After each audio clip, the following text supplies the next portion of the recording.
On today's show, we'll discuss what kind of impact the NHL's new implemented salary cap for the postseason will have, more or less moves potentially, which new arrivals can have career seasons, and the 2026 UFA class. We know how elite the players are, but how much can they bring home?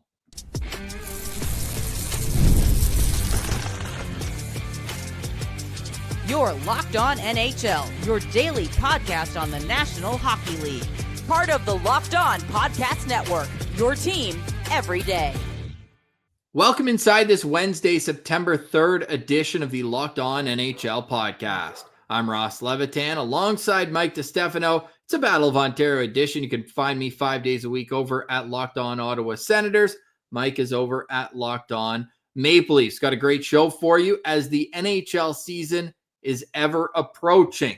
We're only a week away from rookie camps, preseason, and then the puck will drop October 7th with the Stanley Cup banner going up in Florida. They'll take on the Chicago Blackhawks. Mike, we've already had our qualms about that. Such a lackluster matchup with the Cup banner going up. Unbelievable. I don't know. I guess a couple of years ago it would have had more flair to it because it also would have been like Bedard's rookie season, his debut. It's like, okay, we get to see Bedard on opening night, the first game, against the champs. That would have been cool. But the shine's kind of off on Bedard going into year 3 after a bad sophomore season. So it's like, there's not a whole lot of hype for that matchup. Why couldn't we have had a Battle of Florida in that game, right? Tampa versus Florida. Maybe have a rematch, Tampa or Florida and Edmonton. You put the banner up with Connor McDavid in the building. Drama. That would have been drama. That would have been the correct decision. But no, they are playing the piddly old Chicago Blackhawks. They'll probably pump 6-1. Speaking of the Florida Panthers, however, their shtick is over. No more being over the salary cap in the Stanley Cup playoffs. You have the numbers in front of you. It's a $95.5 million salary cap this upcoming season. So your roster can be more than that, but for the 20 players dressing each game, it has to hit that number. Correct. So moving forward, obviously this has been an issue over the last few years. It's been talked about, and was it Carolina that complained about the Tampa Bay Lightning? How can we compete with a $92 million salary cap? I recall that being a statement made by one of the Hurricanes players one of the years that Tampa went and won the Stanley Cup. And, the same thing last year, right? When Florida went ahead and put Matt Tkachuk on LTIR, they shut him down for the season, and that magically opened up enough cap space for them to go and get Brad Marchand, who played a masterful role in getting that team to the playoffs. So that loophole is no longer open. That's been closed by the NHL and the new CBA. What's surprising to me is that they decided to implement it ahead of the actual CBA starting. They're doing it this year instead of next year once the CBA fully kicks in, which does surprise me that they're not giving teams a full season to kind of ramp up and be prepared for this change. But yeah, essentially, every team, their roster, on ice roster, must be cap compliant. But the interesting thing is they're taking a look at full season AAV. So when you're at the trade deadline, this is going to have big impact at the deadline. If your team accrues cap space, usually you can gain more cap space throughout the season and then use it all at the end of the season. That's no longer a thing because you're going to have to be cap compliant using the cap from the full season, not through a third of the year or whatever. So I expect it to be a bit of a slower deadline because of this. I think that you're right to an extent, but we know that when jobs are on the line, when teams don't get over the hump, there's still going to be trigger happy GMs who are willing to pay the price and potentially have to get creative with how they move money. But they another thing that's being added on top of this is they're getting rid of the double retention. So you can't even have a team double retain as well, which makes it more difficult. But that makes sense because the double retention just made the cap a little bit smaller for the time being. Right. But once you get to the playoffs, it goes back to the full cap, not the percentage of what it is at that point in the season. So it kind of makes sense that they get rid of that along with this implementation. Kind of goes hand in hand, but it's just another thing that's going to handcuff GMs when it comes to trying to make moves throughout the season. And with that, a loophole that has lasted 10 years comes to a close. Stan Bowman is credited with the 2015 Blackhawks of starting this whole thing when Patrick Kane was put on LTIR. They add pieces, Antoine Vermette among others, and then got Kane back for the playoffs en route to his third and the organization's third Stanley Cup during that 60 stretch. Four times this has happened, and four times it has worked. With Patrick Kane getting shut down for Chicago back in 2015, and then Nikita Kucherov being shut down back in 2021, allowed Tampa to make some big moves and acquire some pieces, and they were way over the actual salary cap throughout the playoffs. And then again, Vegas did it when they shut down Mark Stone, who was miraculously healthy and ready to go for Game 1 of the playoffs when they won their Stanley Cup a few years ago. And then last year with the Florida Panthers shutting down Matt Tkachuk and making some big additions, bringing in not only Brad Marchand but also Seth Jones, and being able to get that deal done. So no longer will teams be able to park a player on the shelf and get them back in the postseason and fill their cap. In the meantime, now they got to make sure that they're got to wait to fill that space, because if that player's coming back, they have their roster has to be 95.5 million. Now the cap did rise drastically over this off season, so teams should have more cap space. But I am surprised though that they went ahead and implemented this right away without giving teams a full year, I guess, to kind of get ready for that. So the new long-term CBA is agreed upon, and now it's implementing it over the course of time. You're not going to get all the changes at once, but this is one that will be implemented for this upcoming season. You mentioned the Florida Panthers. They were super active around the trade deadline, but they re-signed all their players. We'll get into that next. You're listening to Locked On NHL, your team every day. Today's episode is brought to you by Monarch Money. Use Monarch Money. I did, and it has made my life so much easier. Most people can't name all their financial accounts or what they're worth, whether it's their 401ks, properties, or investments. When you don't have the full picture, you end up leaving money on the table. That's why Monarch Money is here. It's an all-in-one personal finance tool that brings your entire financial life together in one clean, easy-to-use interface on your laptop or your phone. Monarch does the heavy lifting for you. You can link all your accounts in minutes, see clear data visuals, and get smart categorizations of your spending. Do you have subscriptions you forgot what you're paying for? Well, if you link all your accounts, you can spot those subscriptions, cancel them, and save more money. Don't let financial opportunities slip through the cracks. Use code LOCKEDONNHL at monarchmoney.com in your browser for half off your first year. That's 50% off your first year at monarchmoney.com with code LOCKEDONNHL.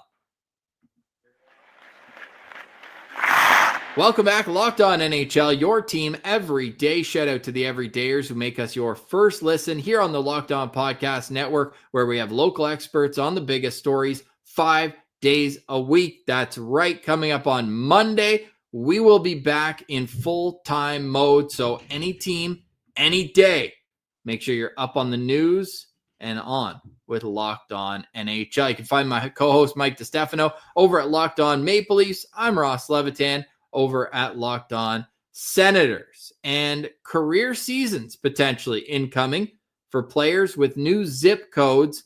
It's almost like hey, remember that guy signed there? Mikey, we went through the list, and it feels like the biggest additions were via trade. Yeah, and I that makes sense because it was hilarious because going into the year, like this time last year, the free agent list was enormous, and it was like this could be a good class. Everyone get ready, buckle up.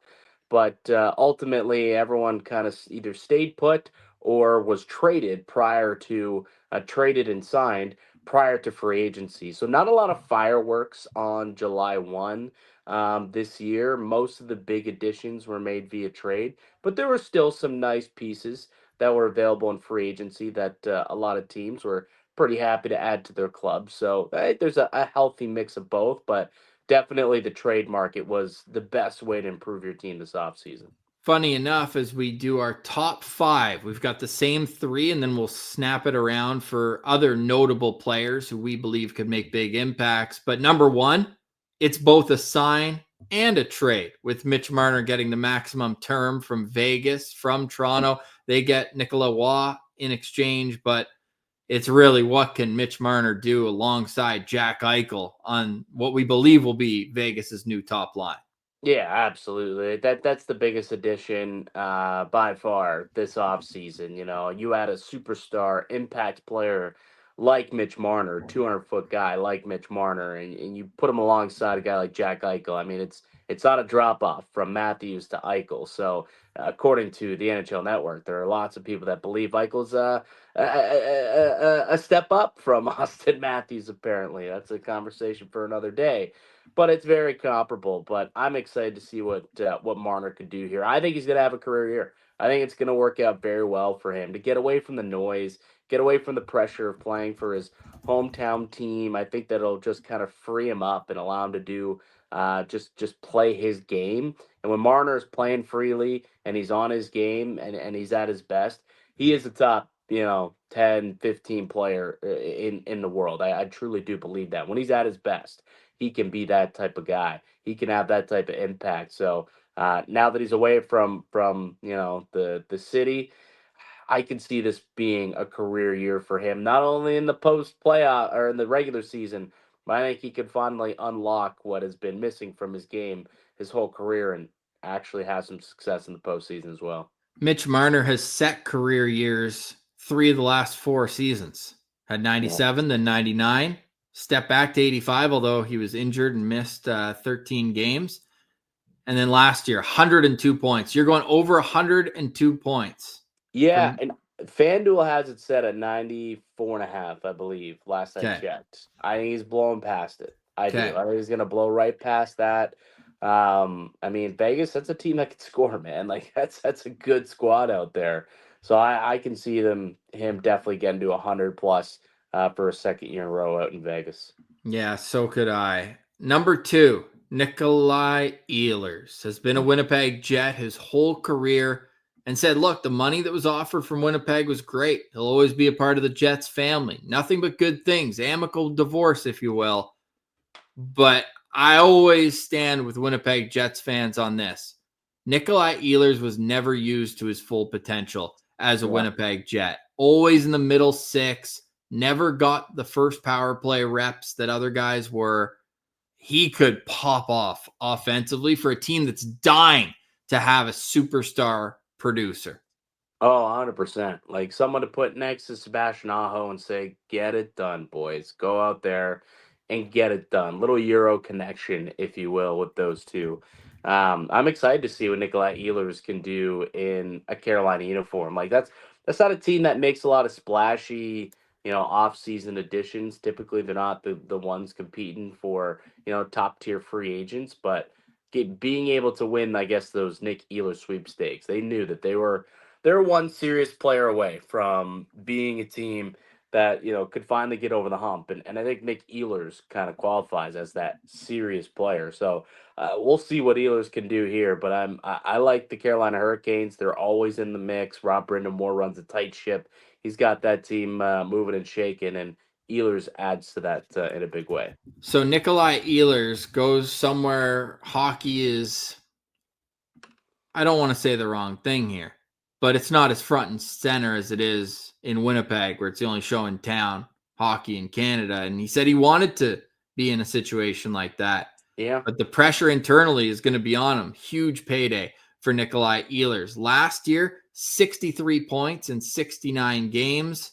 His career high is 64 points, and he set that as a 20-year-old. So he's been about a 55 to 64 point player his whole career. Yeah, he hasn't. I'm going to go over 75. I think he's going to take a huge step. he hasn't been healthy for like a full season for quite a while, if I'm not mistaken either. Like he's dealt with some health issues there. Kind of, Played 82 2 years ago, but yeah. yeah, 45 the year before that and 69 this past season. Yeah, so injuries have definitely plagued him at times throughout his career. So full healthy season, new spot. He's got some new teammates. He's now he's got Rob Brindamore as his coach. See what he's got. Yes. And at number 3, JJ Paterka, the Yep. youngest of the wingers, all wingers that we're talking here as the 3 most impactful offseason acquisitions. And I love the fit of JJ Paterka with that young, high flying offense they're growing in Utah.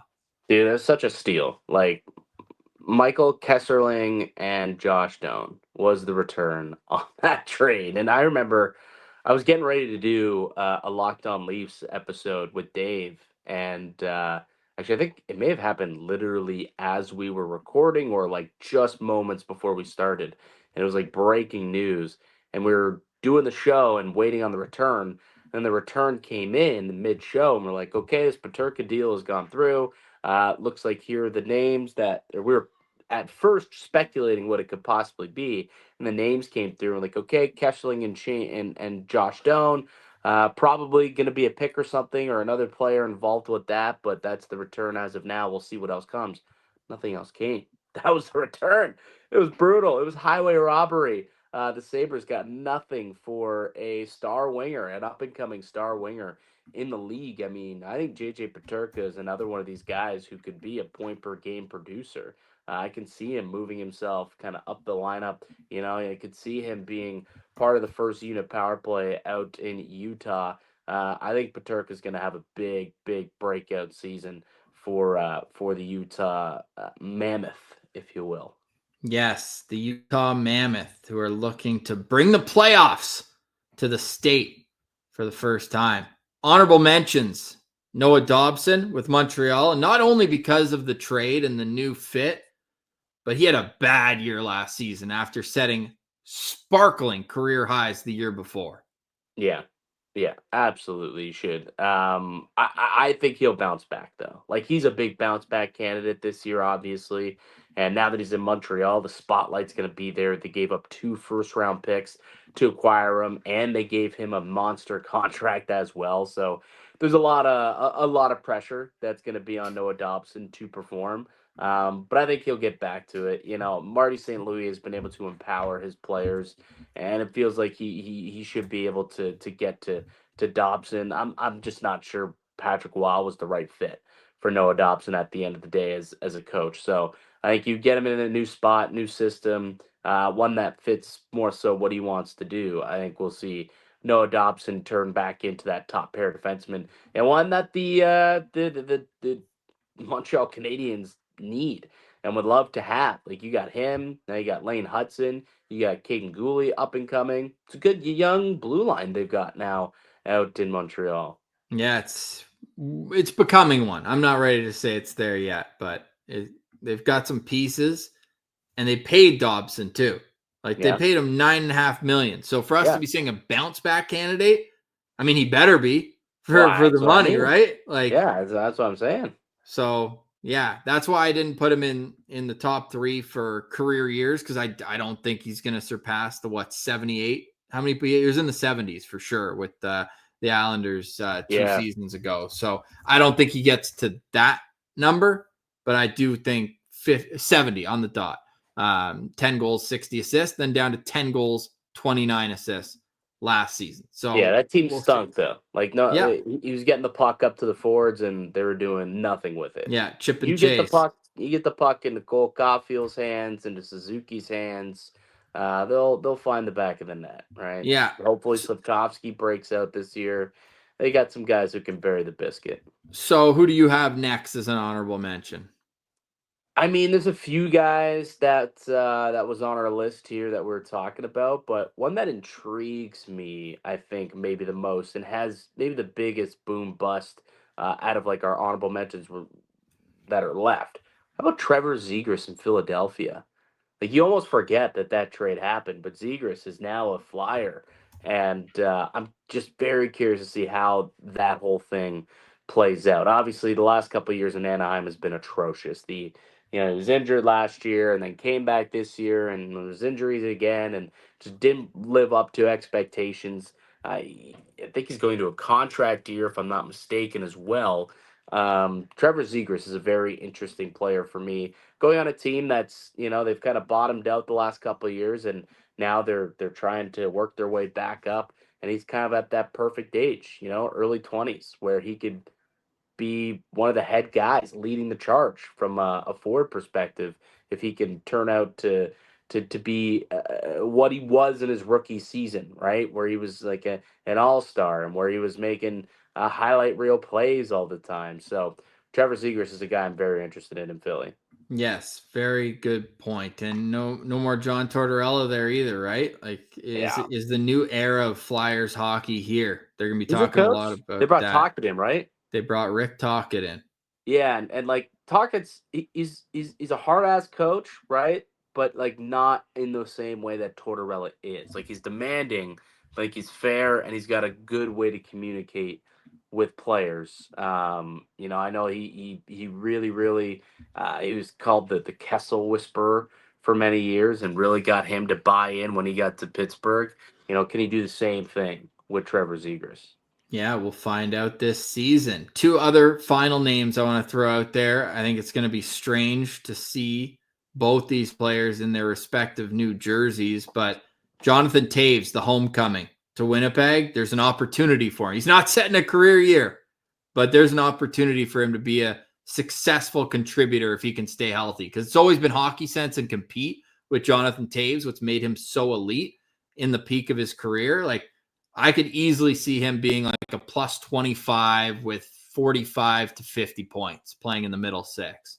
Yeah, that's possible. I think That's he the could do height, that. but like Adam Lowry, I don't know if he's going to be ready for day one of camp. I probably should know that, but he had off-season surgery.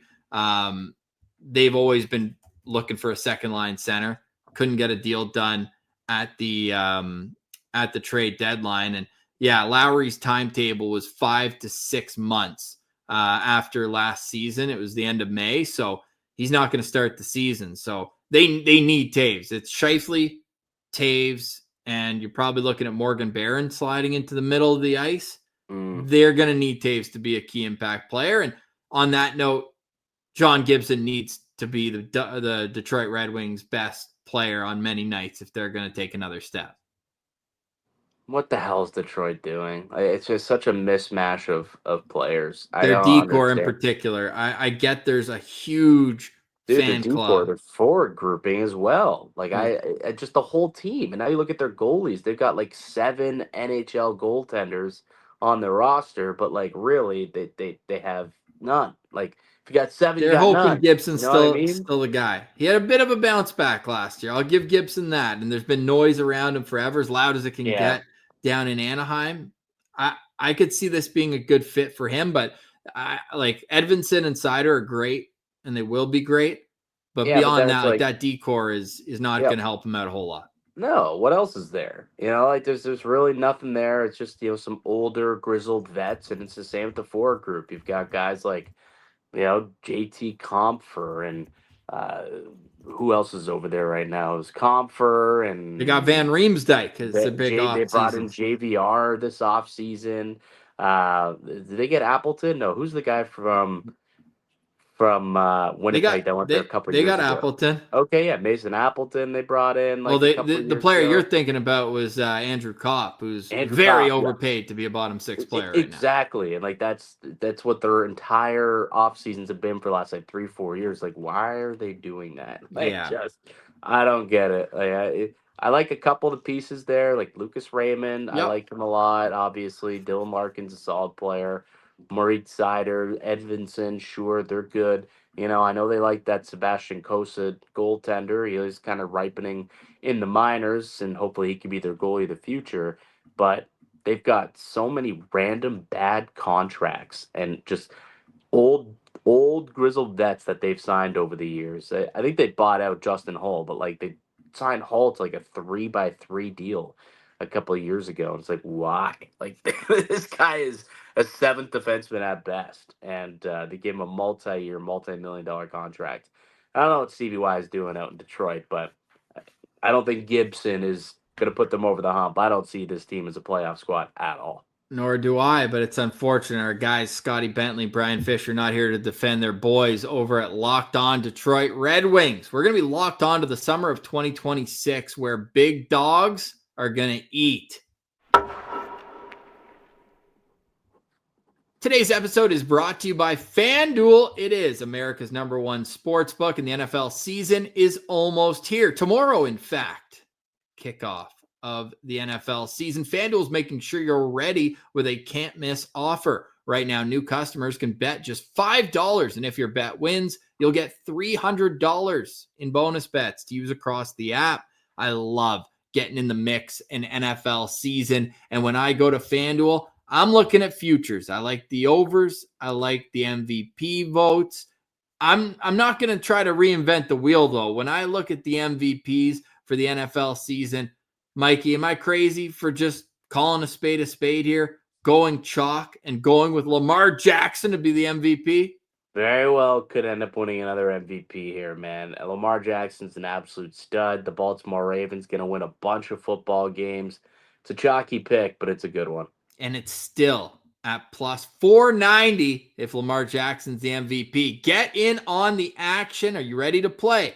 Download the FanDuel app now and visiting FanDuel.com to get started. That's FanDuel.com to place your first $5 bet. Welcome back, Locked On NHL, your team every day. We're part of Locked On Podcast Network. Shout out to the everydayers here making us your first listen. We appreciate you guys so much for letting us do this 5 days a week. We cannot wait for the puck to drop on the NHL season.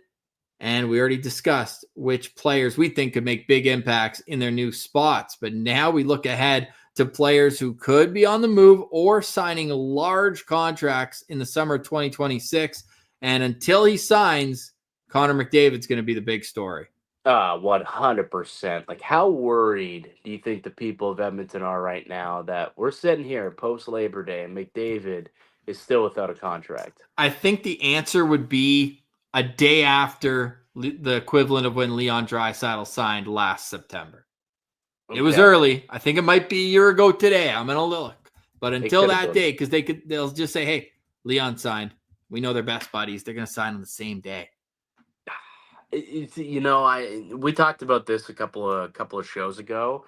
Normally, I would say, yeah, that would make some sense. But I feel like with Hockey Canada happening and that whole thing, it should have been done before that so that it wasn't a distraction at the Hockey Canada camp. If it was going to get hammered out and completed within the week before training camp, you would just, okay, well, let's get it done before the Hockey Canada thing so that doesn't become a story and a big talking point. But it wasn't, which leads me to believe that nothing was done yet. And apparently, conversations weren't all too deep either by that point. Maybe afterwards, with the week leading into Labor Day and before training camp, maybe they can hammer something out in the next week or two. But like, if we get to camp, day one of training camp, and there's no extension announced, like the concern levels will have to be through the roof at that point if you're not concerned already now. Mike, when do you think Leon Draisaitl signed his contract? September 7th. September 3rd, 1 year ago today. There you go. Okay. So there's been no extension yet. They're not going to announce it at like 5 o'clock in the afternoon. They would announce it in the morning, done a press conference. So here we go. So the concern-o-meter starts tomorrow, you say? I didn't say that, but I will acknowledge that Connor McDavid's contract will become a louder and louder story every day that passes. Other big names on the UFA. You're not done with McDavid? Yeah, to put a bow on it, I do think that McDavid, it's not how much money he's going to make, it's how much term is he going to sign for. Like, I think, McDavid's blank check. What do you want? What's the top what's the top we can give you? Like, cap. I think they can go up to 15% of the cap, wherever it is, 17% of the cap for one player. They could do that with Connor McDavid. They really, really can.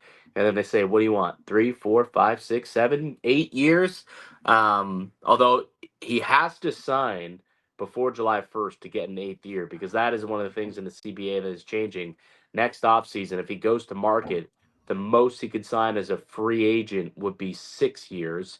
And if he re-signs in Edmonton, it's only 7, because they're dropping that 1 year in the new CBA, which will kick in next July 1st. So that is one of the things to consider with McDavid. If he wants to lock in as much money, guaranteed money as possible, he's got to make this happen before free agency next year.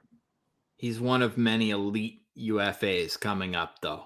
Talk Oh, about yeah. Jack Eichel, Kirill Kaprizov, Kyle Connor, Yeah. Cale Makar.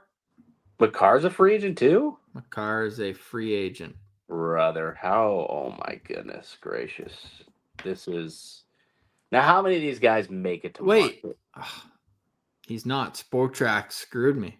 I was going to say, I'm like... One extra year. I feel like that would have been more of a story if Makar was One a free extra agent. year. Apologies. Yeah. I'm blaming Spotrac. Yeah. Puck PD is going into year 5 of 6 at a $9 million cap hit. There was a steal of a contract the day it was signed, and then like when a year later you had Darnell Nurse and Seth Jones signed for 9.5, it was an uber steal.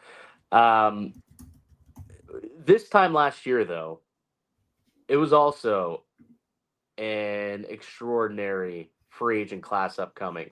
You had Marner, you had Ekblad, you had Marchand, you had Mikko Rantanen, you had Nick Ehlers, you had Brock Besser, all these guys.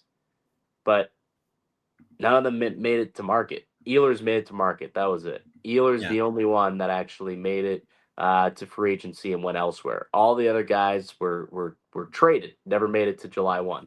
Well, technically, I guess Besser did and went back to Vancouver, but that's a technicality. How many of these guys realistically will make it to July 1? I'd hazard a guess, like maybe none of the players you just mentioned actually make it to July 1 and do end up sticking with their clubs. Like, I bet you Cale Makar does. Yeah, I'll say he's going to be with Colorado. Yeah, that's a good Every bet. other name I said was correct. Kyle Connor going to last year of his contract, and Artemi Panarin is as well. Yeah. He signed a massive contract for 7 years, 11.6 at the time, one of the highest, still is one of the highest cap hits in the league, and it was the at 34 years old. Wingers, yeah. What's he gonna get? Yeah, so it's gonna be fascinating to see how this all unfolds. And I mean, not that Mark Stone isn't an elite player, but how happy was Jack Eichel when Mitch Marner came to Vegas? Like, just gonna help his payday. And there's no way that they don't make that bet on Marner, that investment on Marner, and don't bring Eichel back, right? Yeah. Like that's a contract that'll get sorted out, and he's had immense success in Vegas. They love him there. They won a cup there. You know, there's nothing in me that says Eichel will hit the market. Like, they'll figure it out. They'll get a deal done, and Eichel will remain a Golden Knight. Kaprizov's probably the only player that we talked about that I question, and it's not necessarily that Minnesota won't pay him. I think that he could walk in and they could say, blank check, what do you want? And I think the answer could be, I want to go elsewhere. Like, and anyone else will be willing to pay him just as much or very very close to, you know, the league limit. He's probably the one free agent, impending free agent that could make it to market, I would have to say. If I had to guess which is most likely, I think Kaprizov might be the most likely candidate. Well, we'll find out. Minnesota fans hoping that ain't true, because they've just had to deal with cap hell the last number of years for the Parise and Suter buyouts. Those are off the books. They have so much money in cap space next off season. You got to think they find a way to get it done with Kirill Kaprizov.